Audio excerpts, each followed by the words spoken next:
Olá, sejam bem-vindos ao terceiro Congresso Internacional de Tecnologia na Educação. Sou a professora Maris Vendrame, coordenadora dos cursos de Administração e Ciências Contábeis do Unisalesiano. Hoje temos a honra de receber como palestrante Gilles Laurent Grimberg, que é formado em Administração na França, mas adotou o Brasil como a sua pátria desde 1994. Gilles vai discorrer um tema importantíssimo, que é a administração do futuro, o malabarismo do digital, da inteligência artificial, da sustentabilidade e ainda poder ter lucro. Gilles, a palavra é sua e a satisfação é nossa. Obrigado, professora, pela honra de poder contribuir com conhecimento, mas ainda também está aprendendo nessa reciprocidade que a gente faz. Sempre que a gente tenta passar algum conhecimento, a gente acaba aprendendo muito mais, né? Então, obrigado por essa oportunidade, parabéns ao Salesiano por essa organização desse evento e a todos que estão participando aqui conosco.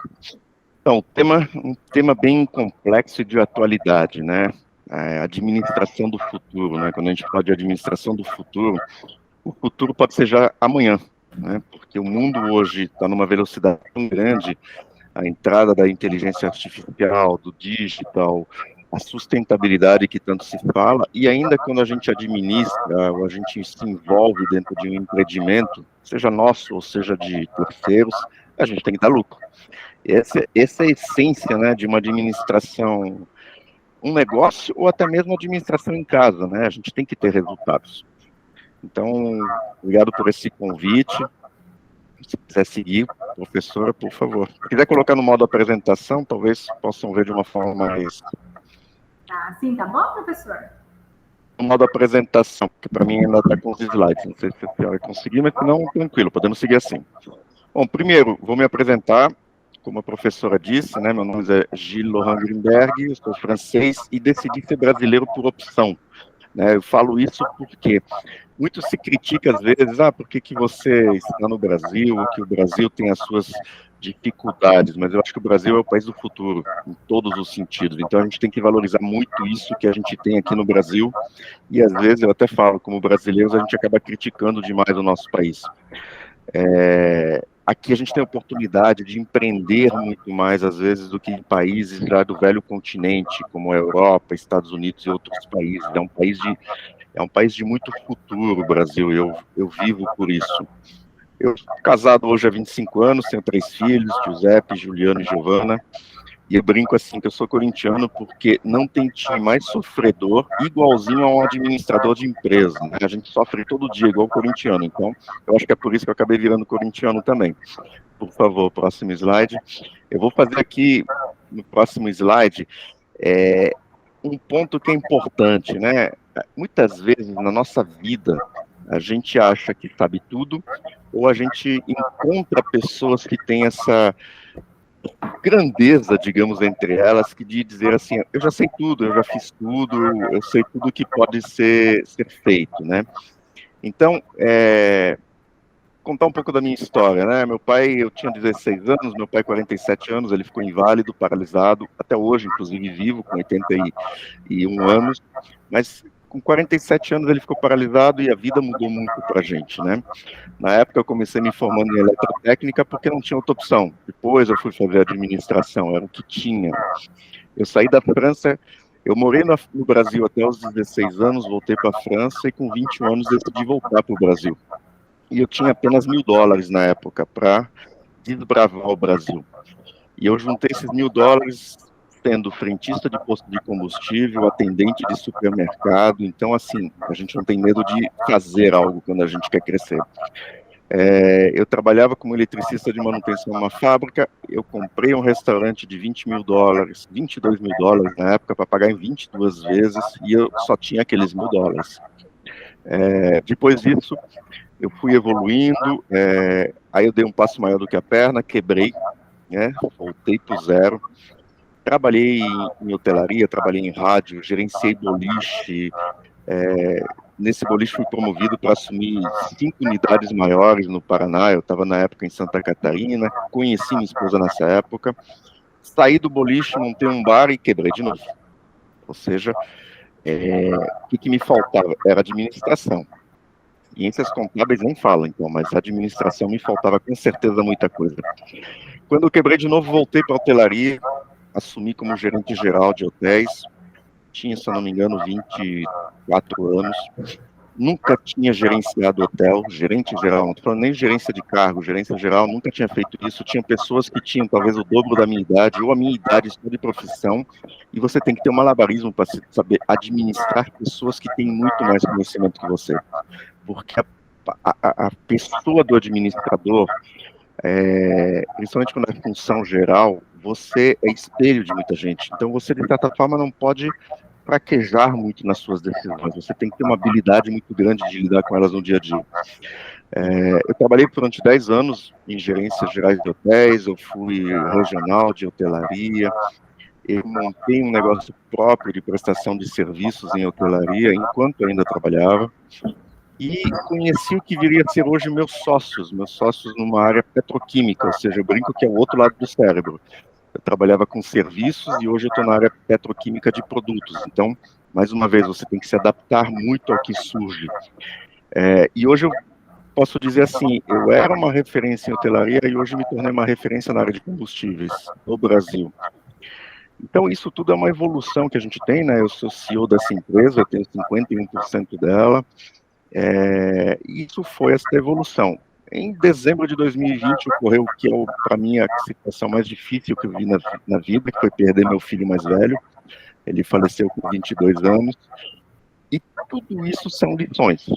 Tudo a gente aprende algo, né?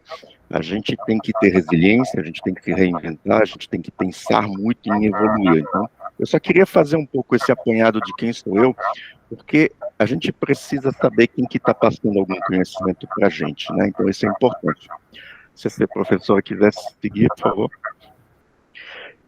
Então, na sequência, né, no próximo slide, nós vamos falar um pouquinho sobre o mundo em constante transformação, né? Hoje, a evolução do mundo, eu digo que algum tempo atrás o mundo evoluía à velocidade de um Fusca e hoje a gente está evoluindo à velocidade de um Fórmula 1. Tudo muda muito rápido. Eu vejo o tempo que nós tivemos, por exemplo, com o telefone físico, né, de linha analógica, hoje digital, a vida curta que acabou tendo o CD, por exemplo, comparado com uma fita cassete ou um vinil. Então, hoje, muitas tecnologias não duram muito tempo. E nós temos que aprendê-las, nós temos que dominá-las, e nós temos que avançar junto com elas. Então, a transformação hoje, o mundo está em constante transformação, e a gente evolui numa velocidade como ele. E aí surgem os desafios da administração, né, do nosso século, né, do século 21, como líderes, como gestores, a gente está sempre confrontado a mudanças, a desafios novos, as novas tecnologias, e a gente precisa conhecer, a gente precisa estudar muito. A gente se envolve num malabarismo entre o que é dígito de redes sociais, agora a inteligência artificial que chega, aí você tem a sustentabilidade do planeta que passa por N situações, e aí vem sopinha de letras, né? Agora é o ESG, LGPD, sopas de letras, como eu falo, e você tem que se adequar, você tem que evoluir junto com isso a sua empresa, você tem que, ao mesmo tempo, a sua empresa, o que você está administrando, ela tem que ter frente, porque você está com uma equipe, você está com clientes que têm essas informações, e se você não se adequa a elas, você fica ultrapassado, e você perde credibilidade, você perde poder de força, você perde ranking dentro da competição, né? A história de superar desafios, como eu mesmo coloquei, a minha própria jornada foi assim um testemunho de como a gente deve se superar no dia a dia, como a gente deve ter resiliência e adaptação.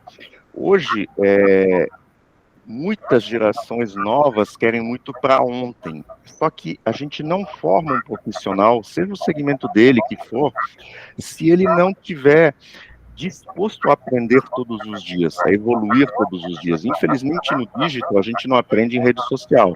A gente vai aprender muito ainda na leitura, a gente vai aprender muito conversando com as pessoas mais experientes, que é o que hoje o Unespesiano está fazendo.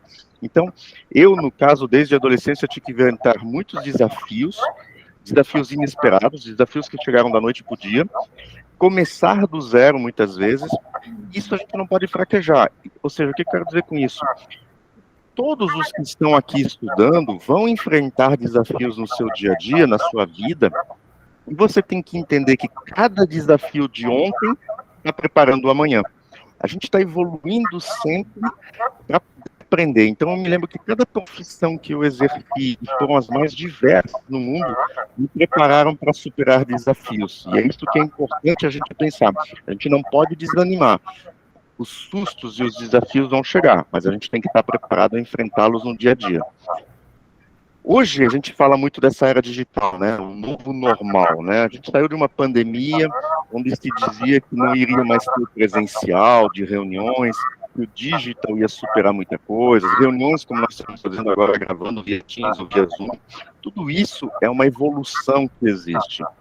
A era digital se tornou algo natural, a gente vive plugado num celular, num tablet, no smartphone, no computador, tudo é digital hoje em dia. Então, isso veio e vai evoluir cada vez mais. E as empresas que prosperam hoje são aquelas que estão sempre buscando tecnologias. Então, um exemplo, minha empresa hoje, por mais que seja combustíveis, está lançando agora o aplicativo da empresa. Há 3 anos atrás, palestrante, inclusive, convidados da Unicesano, que eu estou um pouquinho, mas diversidade corporativa de combustíveis, ou seja, mesmo se é um segmento que você não tem muito o que evoluir, o digital pode te ajudar a levar mais informação.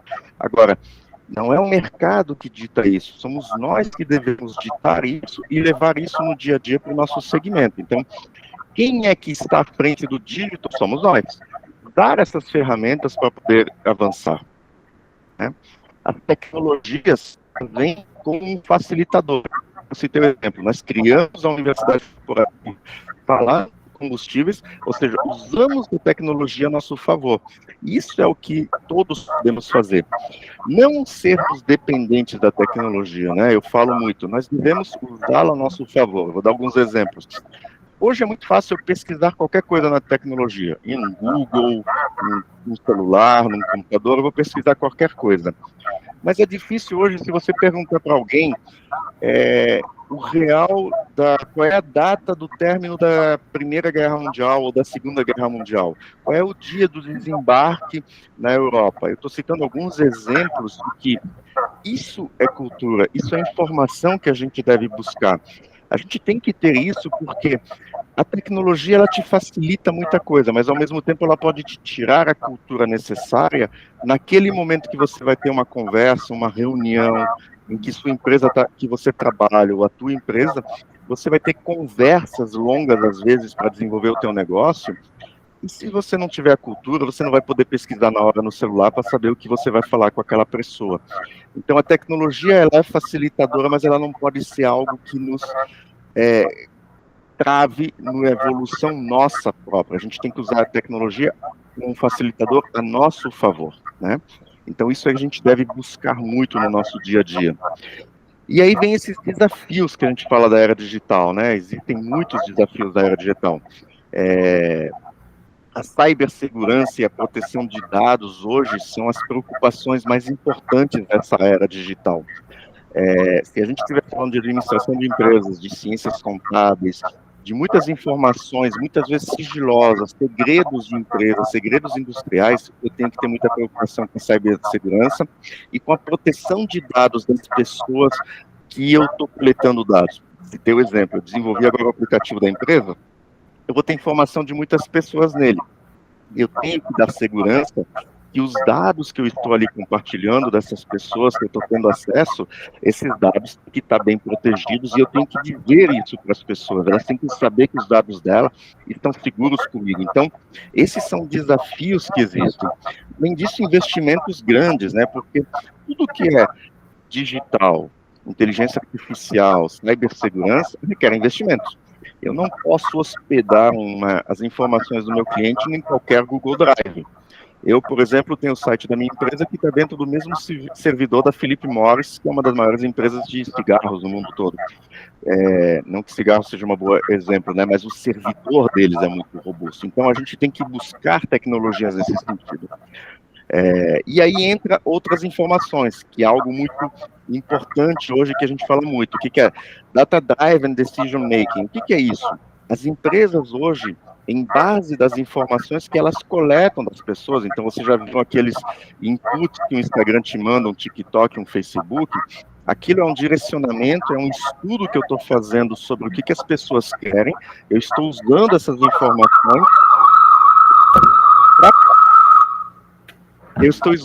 informações para poder ajudar as pessoas ou para poder ajudar o meu negócio a vender mais.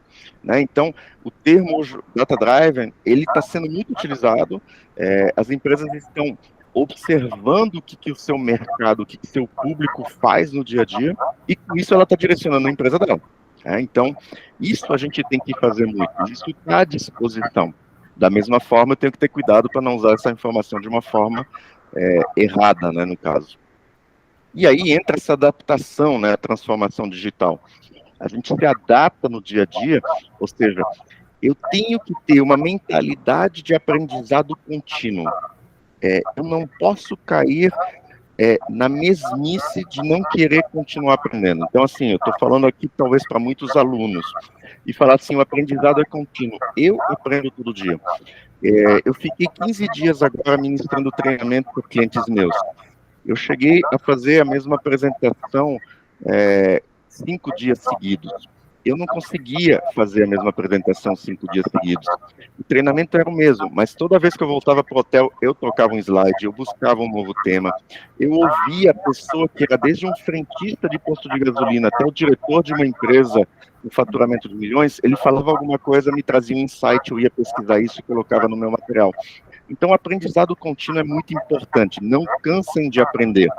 É fundamental que as equipes estejam sempre dispostas a adquirir novas habilidades, se atualizar constantemente, porque daí você continua sendo relevante no teu dia a dia. Então, isso é algo que a gente vive fazendo e a era digital te permite isso, aprender de forma muito mais rápida. Aí entra a questão da sustentabilidade, né? Tanto se fala em sustentabilidade, ou seja, eu tenho digital, eu tenho inteligência artificial, eu tenho ainda que me preocupar com o meio ambiente, eu tenho que saber se eu vou reciclar o lixo, se eu vou ter um carro que vai emitir mais monóxido de carbono, dióxido de carbono. Tudo isso é uma evolução. Por quê? Eu falo até nos meus treinamentos envolvidos a combustível. Nós acabamos de sair de uma pandemia em que a gente usou a máscara há quase 2 anos. Se nós não quisermos que nossos filhos e netos usem a máscara a vida toda, a gente tem que se preocupar com as emissões de tudo que é motor e tudo que pode contaminar o meio ambiente. As emissões de carbono são as mais visadas hoje, monóxido ou dióxido de carbono. Muitos combustíveis fósseis emitem carbono em excesso, então a gente procura novas motorizações, novos combustíveis. O Brasil é referência no mundo em biodiesel e etanol, está sendo visto como a solução para muitos lugares. Então, mais uma vez, não percam esperança e não critiquem o Brasil. A gente é muito bem visto lá fora. E quem está falando isso é um francês, não é nem um brasileiro nascido. Então, o Brasil é uma referência. Eu fico muito chateado quando vejo as pessoas falando, nossa, o combustível do Brasil é muito ruim, é uma porcaria. É um dos melhores do mundo. É uma das melhores legislações feitas pela Agência Nacional do Petróleo. O combustível se degrada? Sim, mas a gente está aqui tendo um dos melhores do mundo. Então, a sustentabilidade passa por um funcionário, por um administrador, por um empresário, por acionista. Todo mundo deve contribuir com a sua parte, né? Então, eu falo muitas vezes, não adianta eu buscar novos combustíveis, novos motores, novas tecnologias, se eu não cuido daquilo que eu tenho hoje. E esse é um ponto muito importante. A sustentabilidade do coletivo, ela passa pelo individual. Você deve se preocupar com o futuro da humanidade. E é muito sério. Já existem regiões da China que as pessoas usam máscara o dia todo. Se a gente não quiser voltar a usar aquele negócio chato pra caramba que era a máscara, a gente tem que ter cuidado com o meio ambiente. Então, a sustentabilidade está muito ligada a isso, né? No cenário também de evolução, a abordagem sustentável em empresas, né, ela está cada vez mais presente. Então, as empresas estão investindo muito nisso. Saindo daquilo que antes era um marketing institucional para realmente realizações sustentáveis dentro dos seus trabalhos. Então, as empresas buscam construir uma reputação sólida por meio do meio ambiente, por meio da sustentabilidade, e isso tem feito que hoje negócios estão sendo feitos entre empresas sustentáveis, entre empresas que têm uma governança sadia, que se preocupam com o lado social, que se preocupam com a sustentabilidade, que é o ESG. Então, hoje eu posso não fazer negócios com uma empresa que eu sei que ela não tem essa visão de sustentabilidade. Então, a gente tem que entender o que a gente pode fazer em sustentabilidade.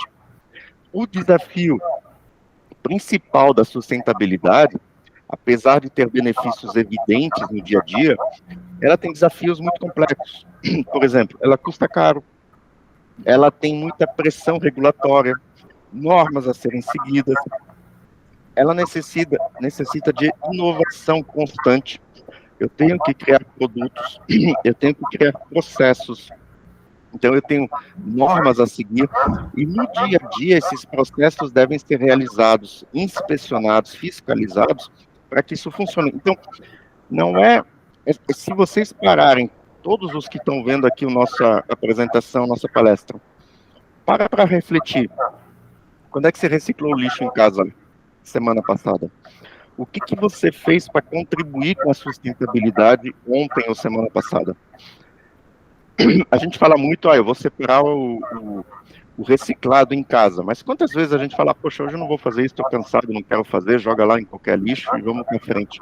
Então, é uma responsabilidade grande a sustentabilidade. E a lucratividade sustentável, né? Isso é algo... Como é que você, dentro da administração de negócios, ter lucratividade sustentável, né? Então, diferente do lucro, lucratividade sustentável é práticas sustentáveis onde eu possa ter benefício financeiro. Exemplo, reaproveitamento de água, de chuvas, numa empresa que tem muita demanda de água, por exemplo, para lavar carros, para lavar ônibus.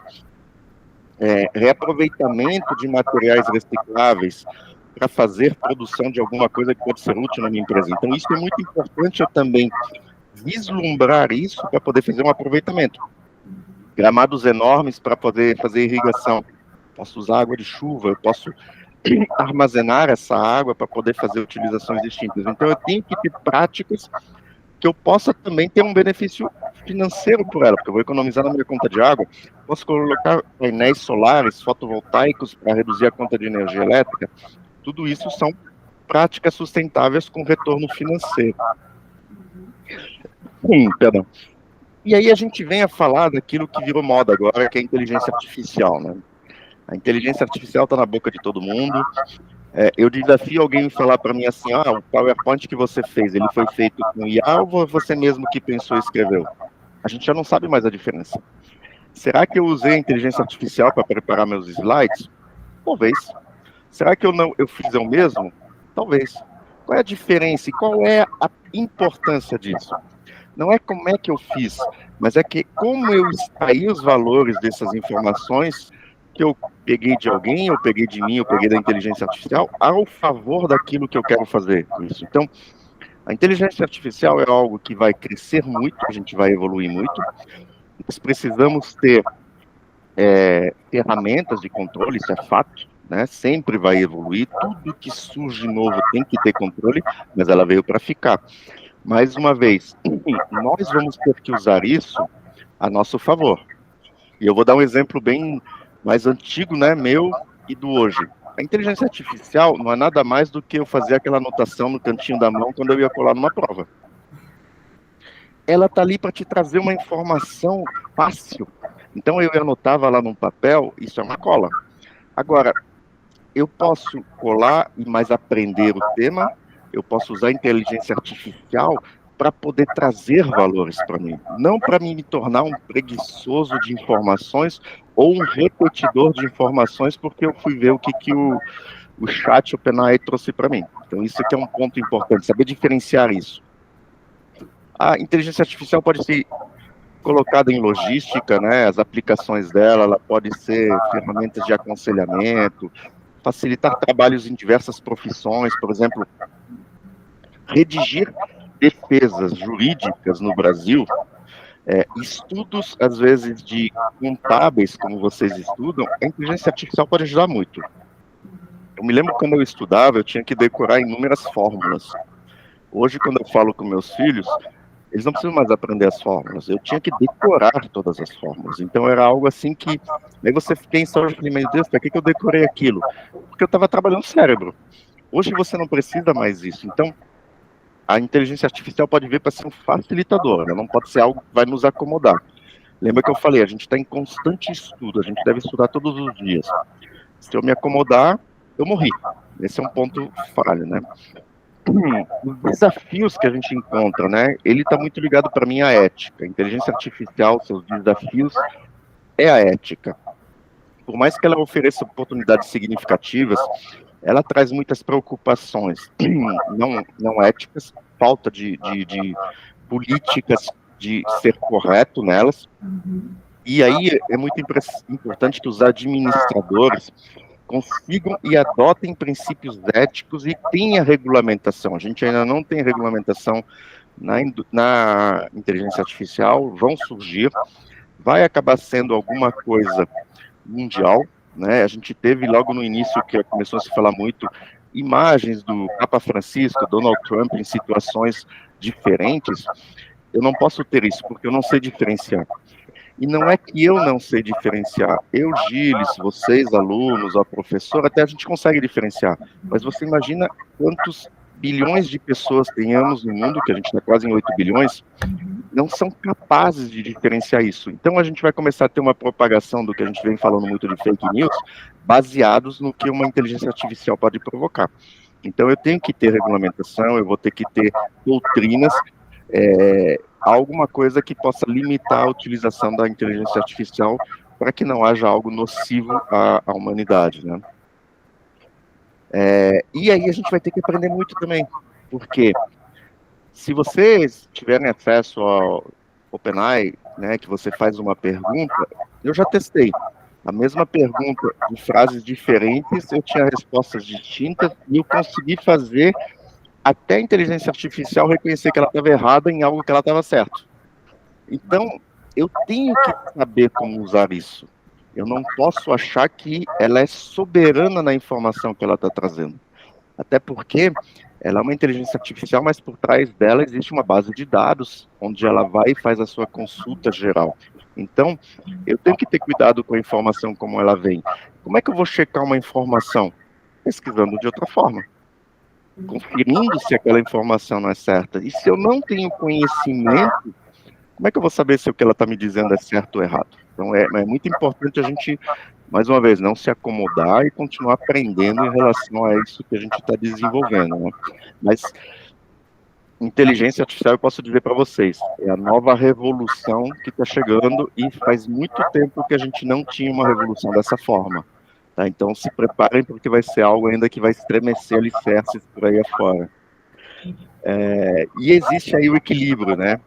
Para a gente ter sucesso na administração do futuro, a gente deve ter equilíbrio entre a digitalização, a sustentabilidade e buscar o lucro. Porque ninguém sobrevive sem lucro. Eu, pessoa física, eu, pai de família, eu, gestor de empresa, eu tenho que ter lucro. Então, esse é o desafio complexo, mas é alcançável, é fato, a gente pode ter isso, a gente tem que ter uma visão estratégica, mas a gente consegue ter isso no dia a dia. Basta usar essas ferramentas para conhecer bem o mercado que eu vou trabalhar, para ter ferramentas que me tragam melhor objetividade. Com tudo isso, eu consigo ter lucratividade no ambiente que eu vou estar gerenciando, administrando ou trabalhando a favor. Então, eu concluo, de certa forma, né, nessa nossa apresentação, que o mundo empresarial, a administração atual, ele está caracterizado numa complexidade sem precedente. É algo que nós estamos vivendo hoje, uma transição que não existe igual antes. Ela está moldada por uma globalização, então o que a gente faz aqui reflete na Europa, na China, na Índia, em qualquer lugar. A tecnologia, a inovação, as constantes diversidades, as mudanças nas preferências e nos hábitos dos consumidores fazem que a gente tenha uma complexidade muito grande. As empresas, elas podem querer abraçar e navegar nesse ambiente, desafiador e elas têm que estar muito bem posicionadas para um sucesso. Quem posiciona elas somos nós administradores. A gente não pode esquecer que nós somos o capitão do navio, se a gente quiser dizer assim. Tinha uma frase muito antiga, um dos primeiros livros de gestão que eu li, que dizia, existia uma companhia aérea americana muito famosa, que era a Pan American Airlines, a Panam, né, era a nossa Varig aqui. E a Panam, ela contratava pilotos, ela dizia assim, eu quero pilotos que voem à frente dos meus aviões. E é isso que o administrador, que é quem a gente está falando aqui hoje, ele tem que ver, ele tem que enxergar lá na frente. Ele não pode pensar agora, não pode olhar para o chão. Se você caminhar e olhar para o chão, você vai bater no poste. Você tem que olhar para frente. Você tem que pensar muito lá na frente. Você tem que usar as ferramentas que hoje estão aqui, digital, sustentabilidade, inteligência artificial, para conseguir enxergar o teu lucro lá na frente. Ele não vai ser imediato. Então, vai ser necessário muita ansiolítico para baixar a ansiedade das pessoas para frente, né? Eu não vou dizer nem dos jovens, porque eu sou ansioso pra caramba, né? Mas a gente tem que ter muito cuidado, a gente tem que saber conquistar passo a passo, step by step, senão a gente acaba tropeçando e caindo, e eu sou um exemplo disso. Eu tinha um restaurante, um ano de sucesso, peguei, montei uma danceteria, quebrei. 2, 3 anos depois, eu queria montar de novo o bar com danceteria, quebrei de novo. Eu ainda acho que vou tentar uma terceira vez, se a minha esposa deixar, mas eu não sei ainda, vamos ver.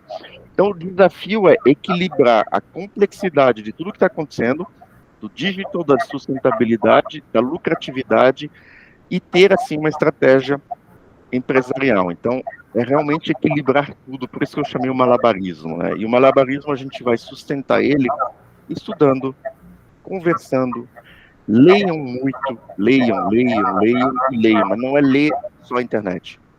A gente ainda tem muita informação em livros que estão disponíveis todo dia para a gente.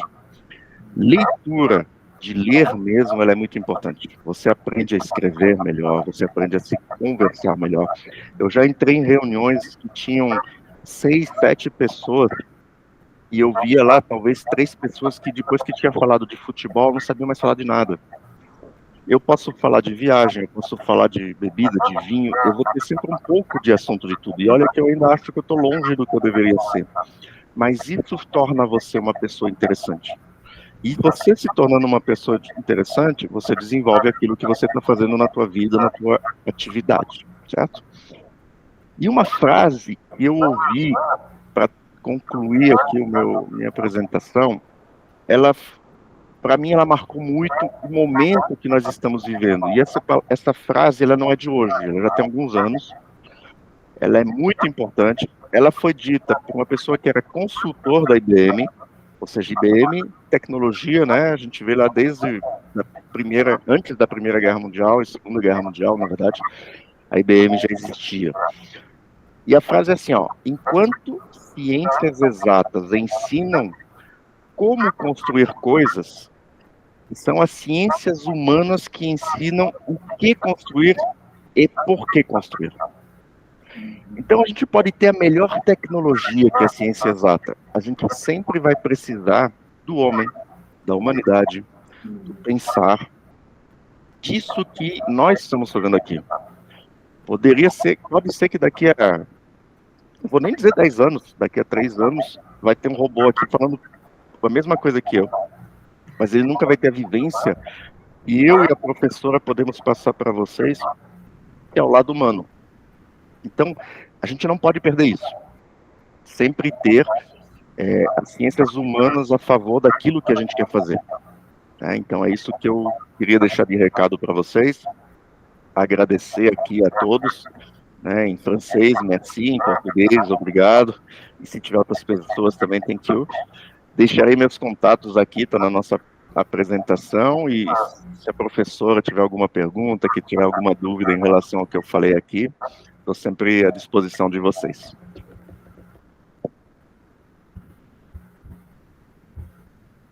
Ótimo, professor. Muito legal, viu?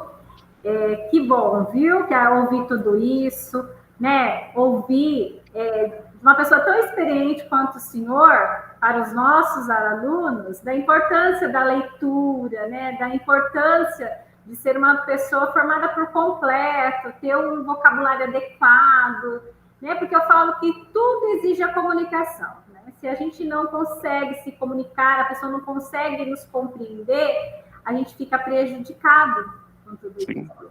E nessa era da inteligência artificial, às vezes a gente fala, é uma era que nos assusta, né? Eu sou da geração X, e para a gente acompanhar isso não é fácil, né? Eu falo que a gente chega na sala de aula, a gente já tem um público que ele já é um nativo digital, praticamente, e para ele falar de inteligência artificial ainda tem uma certa, assim, algum certo receio, uma certa despreparação, e a gente fica imaginando, nossa, acho que isso é um bicho de 7 cabeças, a gente fica preocupado. Por quê? Porque a inteligência artificial que o senhor falou, ela está presente no nosso dia a dia, né? Quantas vezes o telefone toca, a gente está né, conversando com o robô, né, que está oferecendo para a gente requer um serviço, a gente está falando com o robô, então isso já faz parte do nosso dia a dia. E aí eu pergunto, né, quando o senhor falou aí para os alunos que tem que se preparar, que tem que correr atrás, tem que ler, eu pergunto para o senhor, a dica principal de tudo isso, né, acho que além da leitura, eu acho que também é a persistência e não desistir nunca dos nossos objetivos, né? Sem dúvida, sem dúvida. Veja, esses negócios que o senhor insistiu, às vezes eu vejo alguns alunos que às vezes no primeiro momento já quer desistir. Não pode, porque a gente aprende com os erros, né, professor? Eu não sei a faixa etária, talvez os alunos que vocês estão convivendo, eu vejo assim, primeiro, é muito difícil entre 17, 21, 22 anos saber o que a gente vai estar fazendo com 50 anos. A gente não pode querer ontem. Eu não muito carinho, muita dedicação, muito estudo. Então, não, eu posso dizer assim, se preparado a vida toda, e daqui a pouco você vai descobrir uma outra área. Isso aconteceu com nossa, eu nunca te imaginei falando de combustíveis e de outras coisas, onde eu mexo com química, biologia, mecânica, mas eu estudei para isso. Eu não fui para a faculdade depois para estudar química, eu fui aprender no campo. Então eu li muito, eu peguei livros, eu comprei livros, eu pedi ajuda. Eu sou muito chato, assim, se tem um tema que eu não sei, eu sento com alguém e falo, me explica de novo isso. Me explica porque eu não entendi. Por exemplo, ciências contábeis. Quando eu comecei a fazer importação no Brasil, tem um amigo meu que tinha uma trading, eu ia lá para ver, acho que 2 vezes por semana. Eu falei, me explica de novo esse negócio de imposto, de crédito, débito, conta aqui. Não, porque eu não estou entendendo nada. Então, a gente tem que ir atrás. Não deu certo uma coisa, começa de novo, vai fazer outra. No Brasil, como eu disse, por que eu estou no Brasil e não estou na França? Ainda uma semana atrás, uma amiga falou, mas o que você está fazendo aqui? Meu, aqui é oportunidade, aqui eu tenho tudo para fazer. Lá não. Quero morar lá? Sim, eu vou morar lá o dia que eu estiver tranquilo, que eu puder passear e fazer, mas aqui é um país de oportunidades. E dentro do Brasil, tem regiões de mais oportunidade ainda. Então a gente tem que estar sempre aprendendo, estudando, não pode baixar a cabeça, não pode se frustrar, não sejam ansiosos, não queiram para onda. Muito acontecer e o tempo vai trazer para vocês parar a oportunidade de estar com negócios num local. Essa foi a mas hoje eu tanto de uma empresa, eu nem imaginava que existia na minha vida naquela época, 12, 13 anos atrás, e hoje eu estou aqui. Então, mas por quê? Porque eu pude me preparar para estar à altura do que eles queriam. Então é isso, esse é o recado, sempre estarmos atentos e nos prepararmos, porque a hora que o trem passa, você que decide subir nele ou não. Bom, eu quero agradecer muito, tá? Esse momento, né? A sua presença no nosso Congresso Internacional do Unisalesiano. Em nome do Unisalesiano, quero deixar a Casa Salesiana de portas abertas. Quando passar por aqui, venha conhecer nossa casa, será um prazer tê-lo aqui conosco. E o sentimento é de gratidão por poder estar compartilhando a sua experiência, tá? Os seus conhecimentos. para com os nossos acadêmicos, com os profissionais da administração, das ciências contábeis e de outras áreas que tenho certeza que vão prestigiar essa palestra. Meu muito obrigada. Obrigado, uma vez, por poder dividir conhecimento e aprender com todos vocês da mesma forma.